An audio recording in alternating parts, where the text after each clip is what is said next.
Media को अपने आप को आइडेंटिफाई करेंगे। धन्यवाद। शुरू करें। Yes sir. आप सबको मेरा नमस्कार। तो ये अच्छा हुआ कि दिवाली मिलन आज आप सबके साथ होना हुआ और साथ ही साथ कुछ बात भी करेंगे हम लोग। तो मेरा जो है चुनाव के बाद ये पहला ट्रिप है मुंबई आना, और आप जानते हैं कि तीसरे कार्यकाल में मोदी सरकार जो है शुरू से हम बहुत तेज़ गति से काम करना हमारा शुरू हो गया है, और हमारा लक्ष्य जो है विकसित भारत है।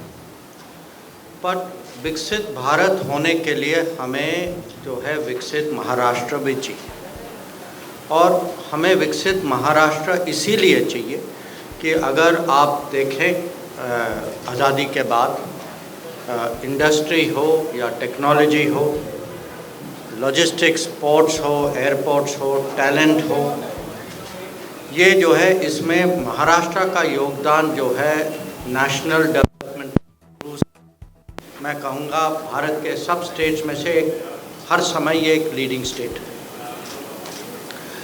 अब जब और मैं आप लोगों को थोड़ा परिचित करना चाहूँगा कि जो सरकार जो बनी थी तीसरे कार्यकाल में उसका क्या हुआ है। पर जो भी हुआ है उसको अगर हमें ज़मीन में उतारना है तो हमें एक ऐसी सरकार चाहिए महाराष्ट्र में जो उसी पेज सेम पेज में हो सेंट्रल गवर्नमेंट के साथ। जिस सम्मेलन में वह शामिल हुए जो विकसित देश हैं, जो इन्वेस्टमेंट की दृष्टि वहाँ से इन्वेस्टमेंट और टेक्नोलॉजी आती थी, जब वो यूएन गए और यूएस गए तो वहाँ जो मेन बड़ी कंपनी, जो टेक्नोलॉजी लीडर्स, जो बड़े उद्योगपति हैं उनसे भी मिले ताकि वहाँ से पूंजी निवेश यहाँ आए। तो ओवरऑल मैं कहूँगा कि economic focus, employment focus, development focus ये बहुत स्ट्रॉन्ग रहा है ये तीसरे टर्म में। अब किसी भी देश के लिए ये सब इसकी एक किस्म से ये केंद्र बिंदु तो है ज़रूर, परंतु इसके अलावा हमें सुरक्षा भी चाहिए, क्योंकि वो एक किस्म से it's essential pre requisite for development and progress. तो आपने ये भी देखा होगा कि बॉर्डर की सिक्योरिटी हो या काउंटरिंग टेररिज्म, और जो हमारे पड़ोस में कभी कभी अस्थिरता होती है उसको हम कैसे मैनेज करें। तो नेबरहुड में भी घटनाएं हुई हैं और उसको भी मैं कहूँगा ज़रूर ठीक तरह से हम लोग मैनेज कर रहे हैं। और दुनिया के पॉलिटिक्स में आज दुनिया एक वहाँ भी एक तनाव का सिचुएशन बना है। तो तीसरे कार्यकाल में मोदी जी का खुद इनिशिएटिव लेना यूक्रेन के युद्ध के संदर्भ में, कि वो रूस भी गए हैं, यूक्रेन भी गए हैं, पिछले कुछ दिन ब्रिक्स के कॉन्फ्रेंस के लिए वहाँ भी वो उनकी प्रेसिडेंट पुतिन से मुलाकात हुई है, तो हम वहाँ भी एक इनिशिएटिव ले रहे हैं। तो ये ओवरऑल पिक्चर मैं आपके सामने मैं प्रस्तुत करना चाहता था। हो सकता है कि आपके मन में कुछ प्रश्न हो या कुछ और भी सोच हो, तो ज़रूर अगर कुछ ऐसे विषय है जहाँ मैं इससे ज़्यादा आपको लगता है कि मुझे कुछ कहना है, आप ज़रूर यहाँ से शुरू कर सकते हैं। तो कंडक्ट आप करेंगे। हरी सिंह जी, आप घोषणा पत्र में प्रमुख मुद्दा है बांग्लादेशी घुसपैठी। आपकी सरकार तीसरे टर्म में आ चुकी है, आपने कितने बांग्लादेशियों को चिन्हित किया, उनको वापस भेजा या किस तरह से होगी, उसमें थोड़ा सा विस्तार बताओ। सर, मैं दिनेश मौर्य, इंडिया टीवी से। सर, कल आपने पुणे में कहा कि एलएसी पर चीन के साथ हुए समझौते का अर्थ ये नहीं है कि सारे मसले सुलझ गए। तो कौन से वो मसले जिनका सुलझना अब भी बाकी है? ये सवाल इसलिए क्योंकि महाराष्ट्र में विपक्ष, खासतौर पे ठाकरे सेना जो है उद्धव ठाकरे की, उनका लगातार आरोप होता है कि चीन के मुद्दे पर मोदी सरकार सच नहीं बता रही। पहला सवाल ये। दूसरा, इजराइल ने जो ईरान पर जो उनके मिलिट्री इंस्टॉलेशंस पर जो प्रिसाइज टारगेटेड अटैक किए, उस पर भारत सरकार की क्या भूमिका है? Hello sir, Suchitra from ANM. Sir, my first question regarding this cooperation. Kindly reply. मैं जो आपका पहला question and third question together वो जुड़े हुए सवाल। देखिए, जो जो पहले जो भी प्रोजेक्ट्स जो भी आपके मन में है, जो इन्वेस्टर जो है वो इन्वेस्टर भी देखता है ना, उसकी अपनी कैलकुलेशन होती, वो तो आपके कहने पे नहीं करेगा, वो तो खुद अपनी असेसमेंट लेगा।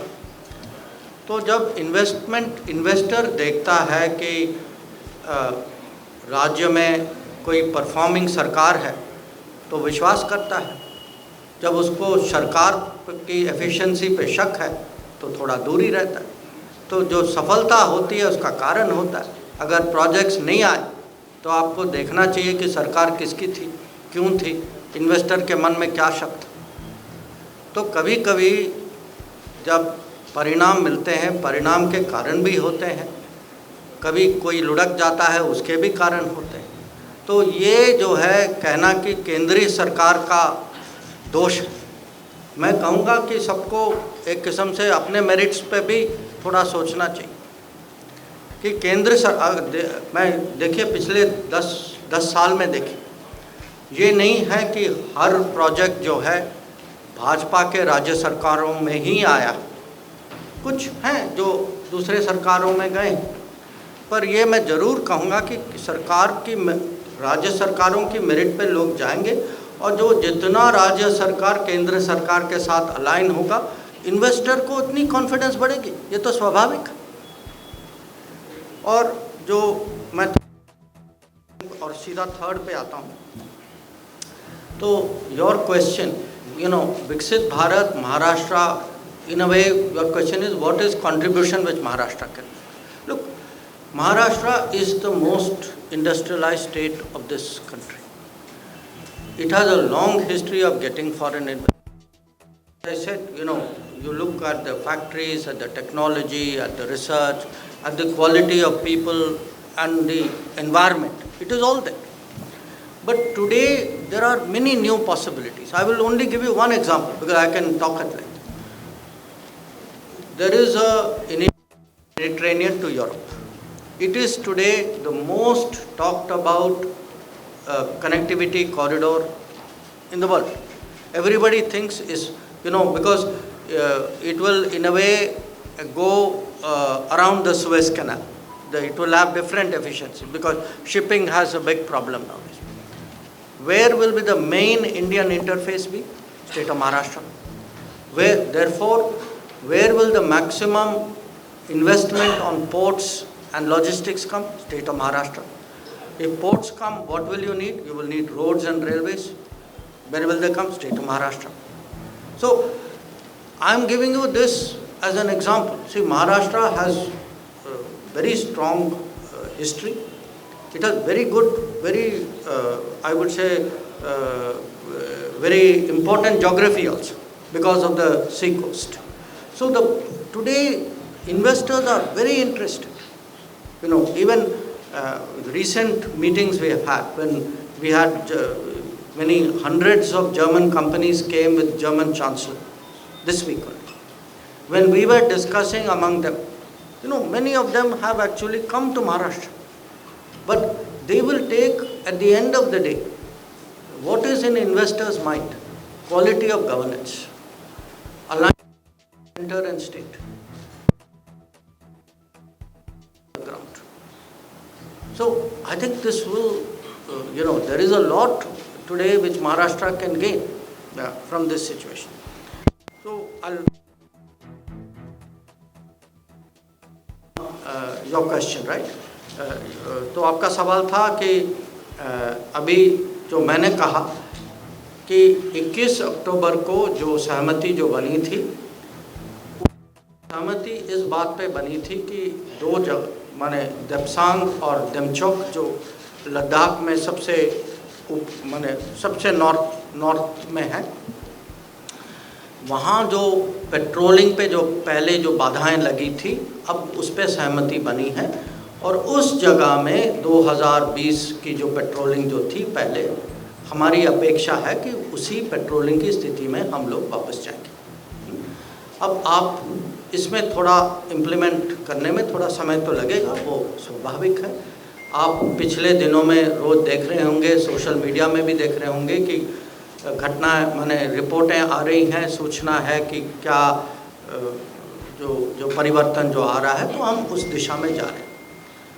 अब उसके अलावा जो मैंने कहा कि कुछ विषय और भी हैं, ये तो डिसएंगेजमेंट का विषय है, डिसएंगेजमेंट और पेट्रोलिंग का विषय, जिसका मतलब था कि हमारी सेनाएं जो हैं एक दूसरे के बहुत नज़दीक आ गई थी और इसमें इसका खतरा होता है।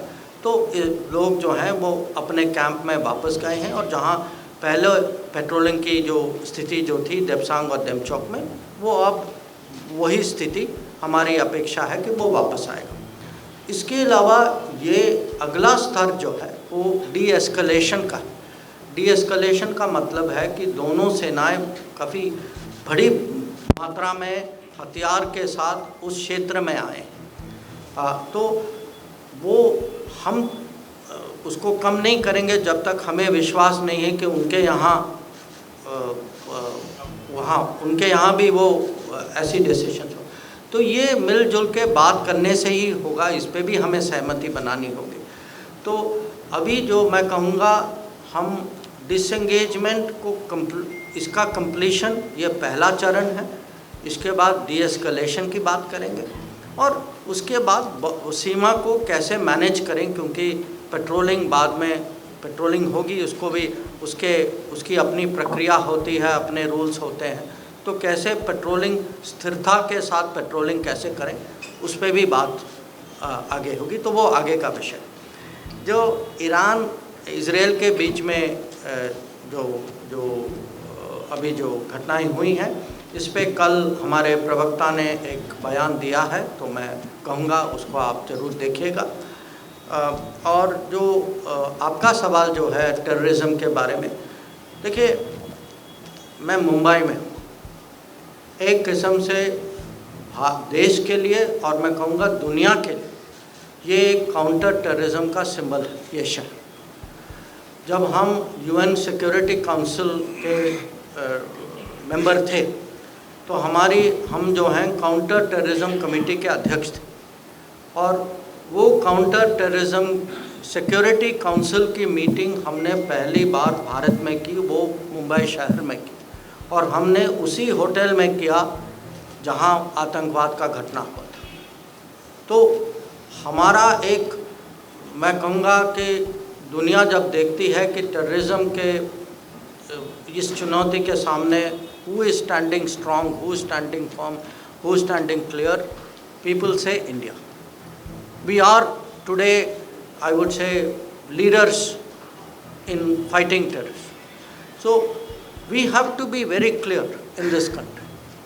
जब हम कहते हैं we say zero tolerance of terrorism, that if somebody does something, there will be a response. We should not have a repeat of what happened in Mumbai, that there was an attack on the city and there was no response. That is not good for us, it is not good for the world. So we are very clear on this, and we also have to expose. It cannot be कि आप daytime you are doing business, nighttime you are terrorist, and I have to pretend everything is okay. This India will not accept it. This is what has changed 10 years ago. So we will expose terrorism, we will publicly take on terrorism. Where we have to act, we will act. We will act after thinking through. So we have a very clear stand on this. Yes, ma'am. After that, Sonu Srivastava PTA and 50 industries are moving out to Surat because The same Jairam Ramesh who stops all industries from growing in the name of environment, or is it different Jairam this Ramesh? is my own personal assessment. I've just gone there and I can show you the footage of the roads. The traffic is being No, can you come to a question, please? Can you come to a question, or is that The a question is that now your government has been in power in the last 2.5 years, and so you've been talking about governments in power. They have a lot to do. The state governments have a lot to do with the way the investment policies and these things move. So I want to know what is the GP and the UP Sarkar doing, and how I think I got the question. So would you hand over the mic? I will from PTA. Another then number 4. Sonu Srivastava.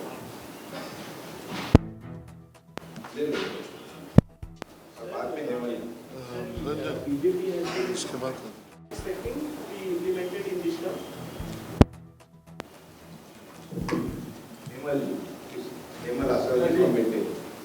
मैं दीपक चांदवाली हूँ, Hindustan press समाचार से। Sir, हमने सिंधी समाज ने 4 सीटों की demand की थी, एक ही सीट दिया है। सर ये पीछे एमएलए को एमएलए मागे दे मागे। So you touched upon terrorism. I just wanted to ask you something about Kashmir. We had an attack recently. So if you could throw some light on that. the last there, Yeah. madam.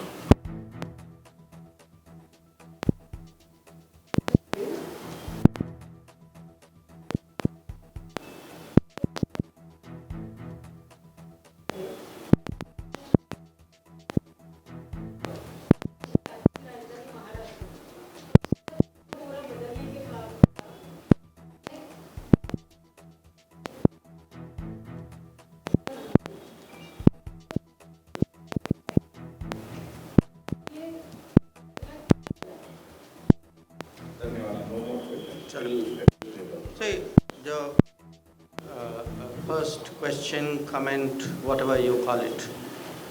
Look, I made I think what was a fairly common sense proposition that investors make decisions about industries based on the merits of how they see that particular investment. And when they see a state government aligned with the central government, they have a higher degree of confidence in that regard. Now, if you are asking me, is development in Maharashtra complete? Is it perfect? Has everything gone well? Are there no flaws? Are there no shortcomings? Obviously, the answer is no, and you know that. But if you are now asking me, saying that, there are industrial, there are shortcomings in development, and you cite someone who has a record and a reputation of opposing the manufacturing and industrialization of this country, what can I say? I think you should just reflect on your own question and ask yourself. Now, the second question, जो सवाल था, I honestly cannot answer it. I mean, this is a big issue. It is an issue which obviously the national leadership जो है, they are looking at it. The third issue, the Kashmir question you asked. Look, again, we have been very clear that there is cross-border terrorism. Okay, but we have also felt that the way to deal with cross-border terrorism, there are many ways. One is to impose a cost, but one is also to integrate Kashmir very deeply with India, which was not the case, where the integration of Kashmir was opposed for political reasons. Today, when you have an election, a free and fair election, where more than 60% of people have voted, I think it's a very big statement. It is a very big statement about democracy of this country, about the response of the people of Kashmir. Who wins that election is a secondary point. To me, when I looked at those numbers, for me it was India won that day. India won that day because that many people put their faith in the fact that Article 370 was removed and the hold of, that kind of separatist politics was broken. Now, we know that there is continuing support for cross-border terrorism. When I went to Pakistan, one of the reasons I said I'm going for SCO and only for SCO is I wanted to make the point that, look, don't think that I'm putting the terrorism issue on the side. Now, I know there are other political parties which have a different view, and when they were in government, practiced a different policy. That their policy, when this city was attacked, was to do nothing. That is not our policy. And I think that is the difference, and it is for people to judge us accordingly, and for people in Mumbai to judge us also. जो आखिरी जो आपका सवाल जो था, देखिए, मैं कहूँगा अगर आज भारत की छवि बनी है, the answer जो is in the reaction of the world. क्योंकि हम लोग, हमारी बहस होती रहेगी, it is natural, we are a democratic country, you have a view on something, I have a view on something. But I can tell you, मैं विदेश मंत्री हूँ, तो मैं आपको कह सकता हूँ दुनिया हमें कैसे देखती है। जब दुनिया के लीडर्स, दुनिया की बिजनेस, अगर आज जैसे मैंने उदाहरण के तौर पे आपको वो सूचना दी कि जर्मनी के चांसलर आए और उनके इस पूरे दशक में जो हर साल जो वो बिज़नेस कॉन्फ्रेंस करते हैं, उनका निर्णय था कि वो भारत में करें, और उसका कारण था, उन्होंने पब्लिकली कहा कि मैं चाहता हूं कि जर्मन कंपनीज भारत में आए। तो जब इन्वेस्टर इस संख्या से आते हैं, जब हमारी बात जो है, चर्चा जो है इन्वेस्टमेंट पर होती है, वही एक किस्म से वो इससे क्लियर मैसेज, इससे ज़्यादा क्लियर मैसेज आपको क्या मिल सकता है कि today we are the place where the world is interested in engaging, in investing, in दुनिया जो है अपनी फैक्ट्रीज भी लगा रही हैं, they are making global capability centres. So I think it is something we should be proud of and we should take forward. Now yes, जो आपने मणिपुर के बारे में कहा, there have been Manipur, there are many complex reasons. Some of them are historical reasons. Some of them are reasons which has to do with what is happening also on the border. So, you know, everybody accepts there is a problem. But in the name of Manipur, I don't think it is right to damage the image of India, or to say, you know, the rest of the world should have a problem with India because something went wrong in Manipur. That is a political agenda, and I would say in a way it is an anti-national agenda. So let us keep things in perspective. There are problems. We are not a perfect country. Democracies are never perfect. And developing countries have to develop. That is why we are called developing. There will be issues. But we have to have, every few years, what are democracy and elections about? Every few years, people of the state or people of the country look at everything and say, okay, ये हमारे विकल्प हैं, what is the best choice I can make? And I think that is what sustains us. So once again, I'm really very happy to talk to all of you. Very happy Deepavali from my side. And I look forward to seeing you on my next visit. धन्यवाद सभी पत्रकार भाइयों और बहनों को। और एक जानकारी देना चाहूँगा, अभी यहाँ से हमारे विदेश मंत्री जी डायमंड क्लोज बीकेसी में जाएंगे 2:30 को, तो सभी पत्रकारों को निवेदन है कि आपको वहाँ पर भी हमने इन्वाइट किया है। साथ ही साथ ऊपर भी जिस प्रकार से विदेश मंत्री जी ने कहा कि आपका लंच के साथ दीपावली मनाना है, तो सभी पत्रकार बंधुओं को भी हमारे ऊपर के फ्लोर पे आना है और दीपावली हमारे साथ मनाना है। धन्यवाद।